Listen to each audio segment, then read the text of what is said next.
Good morning dear student.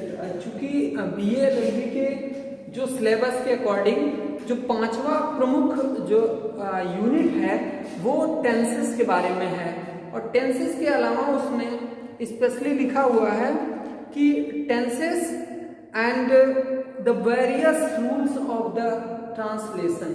तो उसमें जो सबसे फर्स्ट पार्ट है जो आपका चौथी यूनिट का जो मेन टॉपिक लिखा हुआ है वो आपका टेंसेस का दिया हुआ है।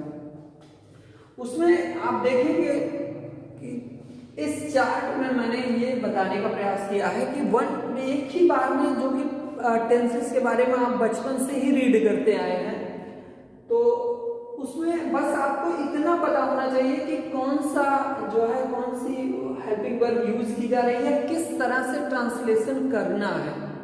तो वैसे जनरली हर कोई जानता है कि मतलब सब्जेक्ट होगा, फिर हेल्पिंग वर्ब होगा, फिर मेन वर्ब होगा, फिर ऑब्जेक्ट होगा। इस तरह की जो प्रोसेस है वो तो सभी लोग जानते हैं, लेकिन इसमें कुछ स्पेशली मैंने बताया कि मतलब आइडेंटिफिकेशन कैसे किया जाएगा, और चार्ट के माध्यम से समझने में बहुत आसानी होती है। इसलिए मैंने पूरी तरह से इसे एक ही चार्ट में जो है कंक्लूड करने की कोशिश करी है। तो इस तरह से देखिए, टेंस के बारे में हम जब जानते हैं कि टेंस है क्या, वास्तव में टेंस क्या है कि जो स्पेशली बताता है कि what times is going on, कौन सा समय हो रहा है या जा रहा है, चाहे वो पास्ट का भी हो सकता है, बिफोर टाइमिंग हो, या फिर इन द फ्यूचर हो, यानी भविष्य की बातें हो। तो ये सारी चीजें जनरली कॉमनली आप लोग जानते ही हैं। तो इसमें हम देखेंगे, फर्स्टली देखेंगे कि मतलब वास्तव में प्रेजेंट टेंस है क्या। Present means that which is going just the time, यानी कि जो इस समय चल रहा है दैट इज प्रेजेंट टेंस।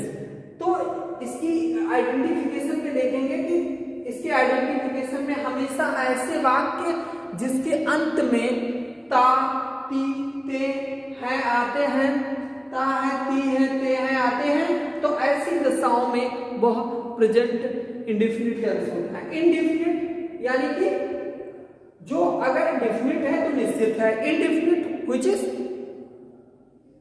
अनिश्चित है। तो ऐसी दशाओं में ये वो जाता है, कहाँ जाता है ये नहीं क्लियर है। तो ऐसी ये स्पेशली यही बताता है कि इसकी पहचान हम ता है, ती है और ते हैं से देखते हैं। इसकी हेल्पिंग वर्ब मैंने बताया कि प्रेजेंट इंडेफिनिट टेंस का हेल्पिंग वर्ब डू या डज होता है। डू या डज का इस्तेमाल, डू का इस्तेमाल फर्स्ट फॉर्म के लिए किया जो है एक वचन के लिए या सिंगुलर के लिए किया जाता है।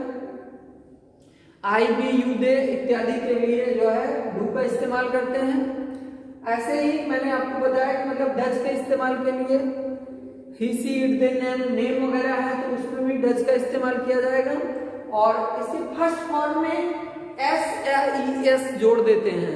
तो ये चीजें हैं। इसके बाद कॉन्टिन्यूअस देखते हैं। Which is continuous means which is regularly going on, यानी कि जो चल रहा है, ऑलरेडी चल ही रहा है, उसके बारे में देखते हैं। तो रहा है, रही है, रहे हैं, आइडेंटिफिकेशन में इसकी पहचान करने के लिए तो हम देखते हैं कि रहा है, रही है, रहे हैं इत्यादि वर्ड होता है तो इसमें प्रेजेंट कंटीन्यूअस टेंस बनता है। और इसमें इज एंड आर का इस्तेमाल किया जाता है। इज का इस्तेमाल मैंने आपको बताया ही, सी, दे, नेम के साथ जो है यूज किया जाता है। एम का स्पेशली आई के लिए होता है, और आर का स्पेशली दे के लिए या इत्यादि और भी नाम वगैरह होते हैं तो उनके लिए किया जाता है। तो इसके अलावा यू के लिए भी आर का इस्तेमाल किया जाएगा। तो इसके अलावा फर्स्ट फॉर्म में आईएनजी जोड़ते हैं इसमें। परफेक्ट टेंस क्या है? Perfect which is already completed, जो कंप्लीट हो चुका है उसके बारे में बताता है। तो चुका है, चुकी है, चुके हैं इत्यादि इसमें पहचान के लिए आते हैं। आप किसी सेंटेंस के लास्ट में देखेंगे उसमें लिखा होता है कि राम जा चुका है, यानी कि राम हैज गॉन। तो मतलब ऐसे ही बहुत सारी चीजें हैं। तो इसमें हैज और हैव का इस्तेमाल किया जाता है। ये हेल्पिंग वर्ब के रूप में काम करती है, और इसके जो मेन वर्ब है उसमें थर्ड फॉर्म होती है, ये इतना जानना जरूरी है। यानी कि कभी भी आप कोई ट्रांसलेशन कर रहे हो तो अगर ऐसे वर्ड आते हैं कि राम जा चुका है तो उसका थर्ड फॉर्म यूज होता है, जैसे Ram has gone. Gone is the third form of the go verb go. और ऐसे ही परफेक्ट कंटीन्यूअस टेंस यानी कि से रहा है, से रही है और से रहे हैं, ये जो है इसका आइडेंटिफिकेशन वर्ड होता है। ऐसा शब्द जो कि जिसके लास्ट में से रहा है, से रही है, से रहे हैं इत्यादि आता है। इसमें इसकी जो हेल्पिंग वर्ब है वो हैज बीन और हैव बीन बताई गई है और हमेशा यूज की जाती है। अगला इसमें देखेंगे, इसकी जो मेन वर्ब में आईएनजी फॉर्म होता है और वो मेन वर्ब हमेशा फर्स्ट फॉर्म में होती है। इसके अलावा हम दूसरा देखते हैं कि पास्ट इंडेफिनिट टेंस। पास्ट क्या है? Which is already gone up to before few times, कुछ समय के पहले ही वो जा चुका है या वो टाइम खत्म हो चुका है। ऐसी दशा में इसमें आता है, पाया गया, वो चला गया, या ई आता है, उसे छोड़ आई, या ए आता है, था यानी कि था, करता था, करती थी, करते थे इत्यादि या शब्द आते हैं। तो ऐसे वाक्यों को, ऐसे sentences present past indefinite tense के होते हैं। इसमें क्या होता है? हिडन फॉर्म में होता है, यानी कि फर्स्ट जब इंडेफिनिट की बात आती है तो उसमें अगर वो पॉजिटिव फॉर्म में है या अफर्मेटिव में है तो ऐसी दशाओं में हमेशा आप देखेंगे कि असर्टिव सेंटेंसेस में हमेशा डिड साइलेंट मोड में रहता है। साइलेंट का मतलब हिडन फॉर्म में रहता है, ये समझिए कि ये नहीं दिखता है, बट जैसे ही वो निगेटिव सेंस में आता है, यानी कि जैसे इसका निगेटिव फॉर्म बनता है वैसे ही डिड सामने आ जाता है। या फिर कुछ जो इंट्रोगेटिव सेंटेंस बनता है इसका इंडेफिनिट टेंस का, वो भी हमेशा डिड को शो ऑफ कर देता है, तुरंत दिखा देता है। और इसके अलावा अगर वो इंट्रोगेटिव निगेटिव है तो भी वहां डिड सामने आ जाता है। तो उसमें मेन फैक्ट क्या होता है कि जो मेन वर्ब है उसकी सेकेंड फॉर्म यूज की जाती है। अगला है continuous tense, past continuous tense. तो पास्ट कॉन्टिन्यूअस यानी कि ऑलरेडी हो रहा था at the time which is before gone up to, जो जा चुकी है उसी समय वो हो रहा था। तो ऐसी दशाओं में इसकी पहचान है कि रहा था, रही थी और रहे थे। ऐसे इस मामले में हम देखेंगे कि जो है हमेशा पास्ट कंटिन्यूअस टेंस की पहचान यही रहती है कि उसमें लिखा रहता है वो जा रही थी, या वो जा रहा था, या रहे थे, मैं जा रहे थे, दे वर गोइंग। ऐसे देखिए, ऐसी दशाओं में हेल्पिंग वर्ब वाज और वेयर होती है, और वाज और वर के अलावा इसके फर्स्ट फॉर्म में यानी कि जो मेन वर्ब है उसके फर्स्ट फॉर्म में आईएनजी का इस्तेमाल किया जाता है। और अगला है परफेक्ट टेंस, यानी कि पास्ट परफेक्ट टेंस में हमेशा चुका था, चुकी थी और चुके थे शब्द यूज होता है। ये आपको देखने को मिलेगा कि राम जा चुका था, तो राम हैड गॉन, वो जा चुका था।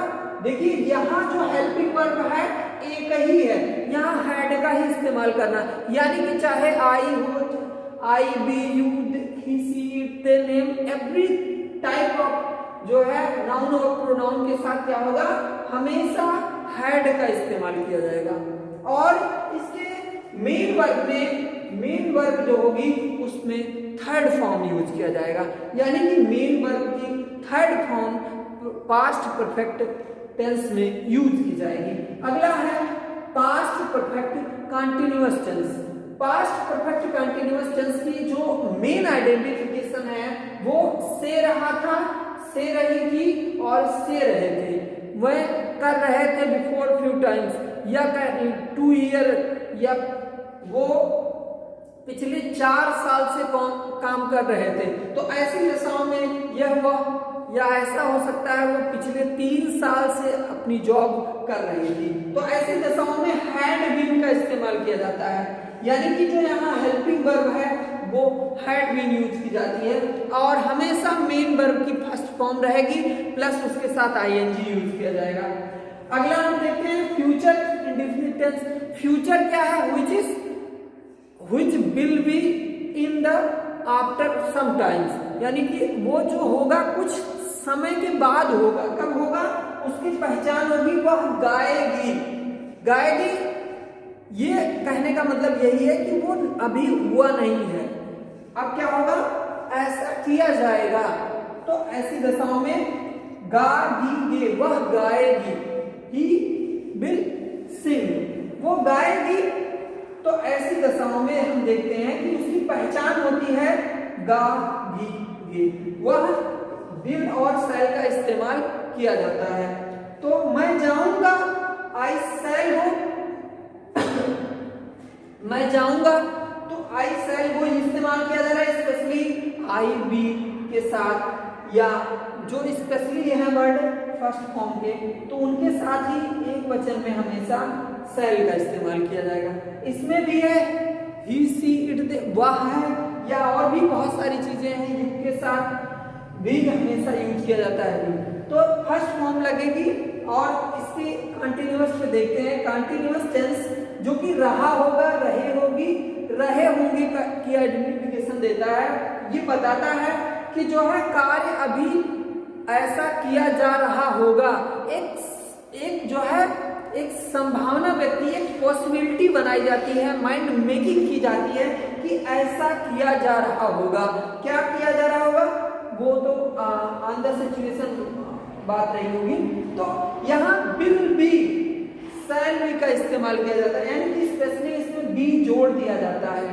ठीक है, इसमें भी फर्स्ट फॉर्म होगी, जो वर्ब होगी उसकी मेन वर्ब में फर्स्ट फॉर्म होगी, और उसमें आईएनजी यूज किया जाएगा।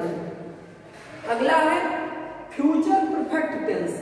फ्यूचर परफेक्ट टेंस की मेन जो आइडेंटिफिकेशन है वो चुका होगा, चुकी होंगे और चुके होंगे वर्ड इस्तेमाल किया जाता है।